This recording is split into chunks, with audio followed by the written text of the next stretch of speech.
Hello everyone, my name is Chrishopher, and in this video I will explain everything that you need to know about roles in Overwatch 2. And I'd like to start with tanks, and in the current state of Season 7 of Overwatch 2, we have a strong brawl/poke meta composition. It means that both teams are standing still and trying to apply as much pressure from distance without getting too close and risking their lives. I would compare that with mixed martial arts, when you have to land heavy punches in order to get close to an opponent and then eventually drop him to the ground and continue the domination from that position. For the reference, if you were to compare the dive meta that we've had in Season 3, 4 and 5, it looks like Brazilian Jiu-Jitsu, where you don't have the option of landing punches, but instead going straight for the chokes, going straight for the submissions, and the enemy backline is a great parallel that you can draw here. As a tank, you usually have to be a big and dangerous guy by having a large HP pool and a few cooldowns that will help you survive, plus you need to possess a threat to an enemy's squishy DPS and supports, because this is exactly how you take space. Principle of aggression. Your aggression ends where the enemy aggression starts. As of right now, Sigma can land a nice rock and follow it up with the left click. Arisa can trap you against the wall with the spin and finish you off with a beautiful spare plus nice tracking combination. Trunker Queen can pull you with the knife and then go for the left click melee combo to reliably kill you if you are a 200 HP target. And you have to respect that, because the second you will overcommit, you're gonna get punished, especially in the higher levels of play. And hopefully, sooner or later, you will get there. This is exactly what you have to do on a tank, and you want to make sure that your supports and your DPS have enough space to have better angles, so they feel safer behind natural cover and they use high grounds to gain more information and hide the big part of their model, so they are in a big advantage. That's exactly why you want to neutralize the enemy tank, and thus you are obligated to find a way to counter him. Usually what you would do is you would mirror the enemy tank and deny his presence on the map by inflicting your own presence. And usually the first character that is asked to swap is your tank, because the enemy tank is pressuring him and the whole team is suffering. Otherwise, your team will have a hard time on the battlefield and your backline is gonna suffer. Imagine that you are hard forcing Reinhardt into Arisa, Bastion, Mei, and what's gonna happen inevitably is they would take all the good points on a certain point and you will be left alone crying behind that shield that's about to break, and your DPS characters are going to suffer, and there is just no way for you to create any value in that regard, in that situation. If you'd look closer at the nature of tank abilities, most of them will help you survive longer. I'm talking about surviving of DPS characters and supports. For example, Sigma can literally build a one-sided wall for your team to safely stand behind it and deal more damage than they receive. Although you have to be careful with it, because if you would swing with a shield alone, it's gonna get bursted down, because again, there is no pressure. On the other hand, D.Va can use her defense matrix to deny enemy aggression. Peel for your backline. It means that you are protecting your supports from the enemy dive threats or from bullets that enemy hit scans are trying to hit. And then you kill enemies that are out of position, and you do not allow enemy hit scans to stay on the desired high ground. As a tank, you have to feel when to be aggressive, how to be aggressive, or sometimes you need to set up, let your team get in the position they feel comfortable in, and call the start of the push. When you get better at tank role, you will have an imaginary rear view mirror inside of your head that will allow you to feel, hear, and sense what's going on behind you. what cooldowns is your team using and already used, their current health situation, lines of sight. For example, if you are playing Sigma, you will feel when your support will be able to heal you and when your support will never be able to see you. This is gonna come down to you deeply understanding the geometry of the map and abilities of your character and their possibilities and limitations. This is exactly why I highly advise you to never stick to a single role, but instead learn everything and then focus on something that you like the most. As a tank player, you are responsible to make callouts and overcome all the pain, misery and despair that enemy team will land on you, such as crowd control abilities, annoying cooldowns and all types of ultimates. You have to speak in a microphone, you have to gather your team together and make sure that your DPS players are not going before you like idiots. You have to speak about important enemy cooldowns such as Moira Fate, Tracer Recall, Reaper Rave, Passion Form, Genji Deflect and Genji Dash, and so on and so forth. It's always nice when tank is using a magic number spell that goes like 3, 2, 1, synchronizes that with the whole team to give them better chances at confirming kills, because heal burst in this game is so crazy strong right now. And what's gonna happen if you would choose different targets? They're gonna get Suzu, they're gonna get Lamp, they're gonna get Annihilated and instantly healed to the full. And your attack is gonna be in shambles, because after the defense, after you've cycled all your cooldowns, enemy team can just turn around and completely devour you alive. And I understand that that might feel extremely overwhelming, especially if you haven't used to it, because as a Overwatch 2 player that never played Overwatch 1, I can only imagine how much easier it was when you had 2 tanks to split the roles, and then you had 2 tanks to split the responsibility, and perhaps it would be a lot easier. But we have what we have, unfortunately, for us, and yeah. Don't be hard on yourself. Tank role is the worst one by far, and nobody wants to play it, especially in a proper way. This is exactly why you see OTP Doomfist players that don't care. You have Reinhardt players that never care, and they're like, oh, let's go for a Rain duel, Rain Brawl duel, no Bastion, no Mei. Freaking idiots. It's actually crazy. And I am speaking about the tank problems in my latest video, so if you are interested, make sure to check it out.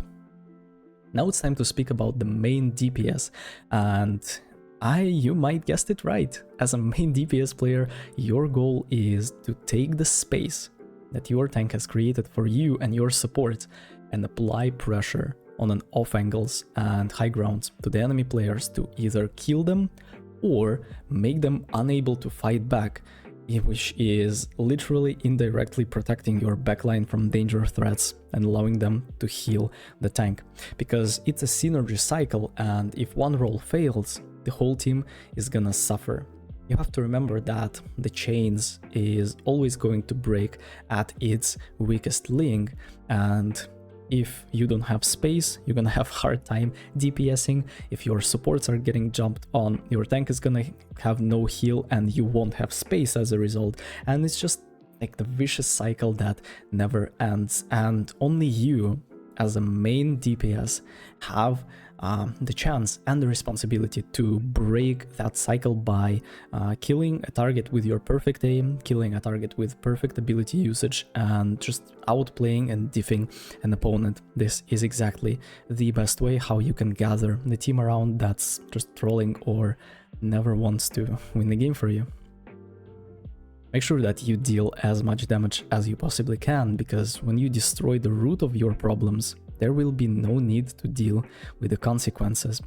Healing is great, but how about you leave the enemy with 1 HP or kill them? Every single time they pick the corner, they won't be able to shoot back, they won't be able to shoot your tank, your supports, and as a result, your backline will have an easier time supporting the tank, and he's gonna have more space and you will have an easier time killing. So this is all like a snowball effect, a cumulative, I'm not sure if that word is in English, but the more you deal damage, the easier it is for your team to play. And This is number one, the most important thing that you can do in this game to win and solo carry. Main DPS characters are Bastion, Soldier, Ashe, Cassidy, Sojourn, Widowmaker, Hanzo, pretty much anything that you can mercy pocket. In certain situations, you have a main DPS that is not a main DPS, but you don't have any other choice. And for example, you have a mercy pocketed Echo and Mei. In that regard, Mei is going to be a flex DPS and Echo will have to stay with the team and poke using the mercy pocket instead of going for the silent assassin route that you can use. Make sure to pick a main DPS to apply as much pressure as you can to the enemy tank. This is the easiest way to the victory, because if they won't have space again, enemy DPS will have harder time fighting back, enemy supports are gonna get overloaded, and the game is gonna be very, very easy. Have you had games where you felt like nothing is working? This is exactly this particular situation. The main problem I see in lower ranked lobbies is their team composition synergies. They are just awfully terrible. You will often see double main DPS combinations such as like Ashe Sojourn or Soldier Bastion, and what's gonna happen inevitably is that you have two greedy characters that never allow supports to feel relaxed and calm, as well as they are eating their ultimate potential, because Ashe ultimate is very expensive in terms of the damage that you have to put in order to gain it, as well as the Sojourn ultimate is very expensive, and you are just stealing each other's win condition, if that makes sense. And as a support player, I feel like the dude with like the severe form of ADHD, trying to look left, look right, look behind me to like keep everything together, because this is literally the glass that's already broken, and I'm trying to glue the pieces together, pretending that I will be able to drink tea from it. But I won't, because the team composition is utterly terrible right from the start. So inevitably what's gonna happen is you will have to constantly babysit them and they will die eventually. Or there is gonna be the opposite thing happening, where you just don't have the carry potential. You have two flex DPS characters, and let's talk about it.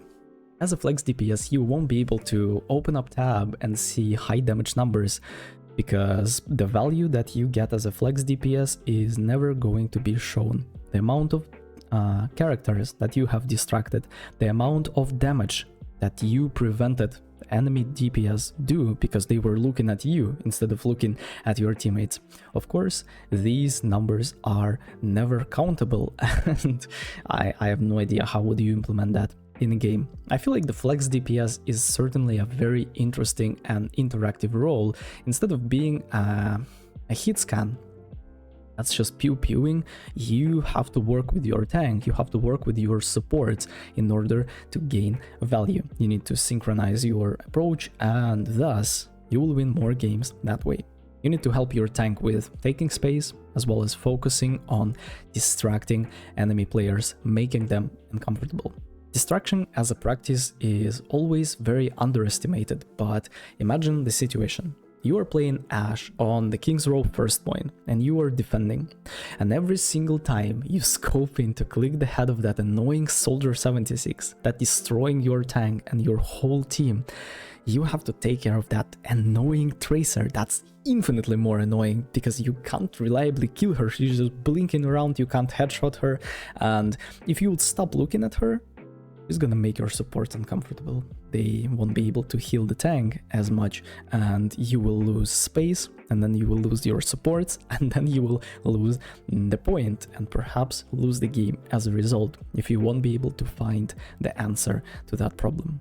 But if you choose to pay attention to that annoying Tracer, annoying mercy pocketed Soldier will destroy your whole team, and the vicious cycle of Tracer hatred will begin and continue the higher you climb. I think it's it's even terrible to speak about, hands down, one of the worst things you can experience, especially in faster paced lobbies. One of the best flex DPS characters for today's day and age in Overwatch 2 is Mei. You have the ability to take space, distract, you are very survivable, you're very self-sufficient, and you have the option to heal squishes if you can land those icicles. And when the developers acknowledged the stupid mistake that they've made with all these, I don't even know what the hell was that, and then they reverted the changes with her left click with 100 damage per second, she is stronger than ever, because you can do all of the above, plus you can stay alive and act almost like the second tank. There are other options on the market, such as Tracer, Sombra, Echo, Pharah, Genji, Reaper, and Symmetra, and all of them are very annoying and very difficult to kill threats that will actually cause chaos in the enemy backline, and the enemy DPS would have to look at them, and as a result, your main DPS will have easier time playing, your tank will have an easier time playing, because what usually happens is that everything is not connected, people are not playing together, and tank goes in, he takes too much damage, he charges the enemy ultimates, and by the time your double main DPS is ready to do anything, you have no space, and you are just completely lost. Let's imagine that you are playing Ana, enemy players are getting closer and they are ready to strike. 3, 2, 1 counts the enemy tank, and you see how life flashes before your eyes. You catch a spare from Marisa, Bastion is shooting your tank in his turret form while being mercy pocketed, and you have two choices in life, whether you are saving the tank at the cost of your own life or staying alive, basically selling him for the cheap price because enemy Tracer is already in your back, or perhaps Mei has walled the enemy tank and there is just, or like your tank, and you have no option to heal him. The only thing you can do in that situation is to uninstall Overwatch and never play it again, quietly crying for hours under your blanket with a cup of hot chocolate. Main support is a role that I would say is not very self-sufficient, but you rather act like an addition to the tank. If you have a terrible synergy with your tank and your backline, you will fail, because enemies are not that dumb and will adapt and play accordingly, especially in higher levels of play. And currently there are 4 reliable main support options on the market: Ana, Baptiste, Kiriko, and Lifeweaver. Other characters are terrible at keeping the tank alive, especially with insane amounts of burst damage that you can inflict with Bastion, Soldier, Ashe, like pretty much every single main DPS, especially if they are directly countering your tank. For example, how would you keep your Sigma alive when you have Lucio, Brigitte backline and you are playing against Zarya Symmetra, right? It's inevitably going to lose you games after games if you are going to get stubborn. Instead of that, swap Brig for Baptiste and swap Sigma for Junker Queen or Reinhardt, and you have a very nice team with great synergy. Your job is to keep the tank alive as your first priority and keep everyone alive in the process of trying to not die from cringe called enemy dive characters or just enemy characters. Ana, for example, is a great addition to Doomfist, Winston, Wrecking Ball, and D.Va and can be played with other tanks. Ana range allows you to keep them on the other side of the map and still protect them and heal, as well as your anti and sleep are great offensive options to start a fight or completely turn it around. And of course, Nano goes hard. Kiriko is usually played in Junker Queen compositions with Junker Queen, Lucio, Kiriko, Mei, and Bastion as an example, as your Junker Queen needs the cleanse, she needs an heal that you can go for when she goes in and out, and as Ana, I feel like you have a hard time hitting those shots on a slim Junker Queen body in comparison with stuff like Winston, right? So you have a nice backline to support that particular tank.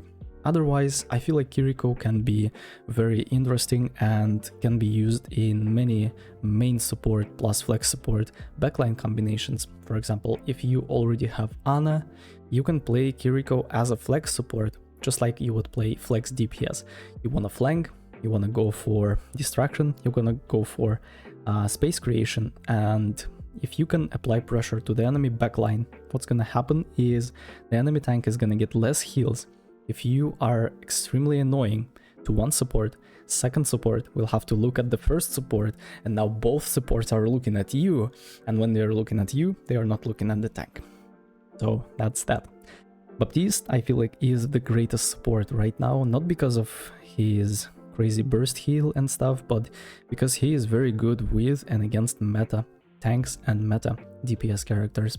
You are great with and against Sigma, you are great with and against, who else is there? Arisa, you are great with and against stuff like Widowmaker, because it's infinitely harder to hit Baptiste rather than hitting Ana that's scoped in, just as an example.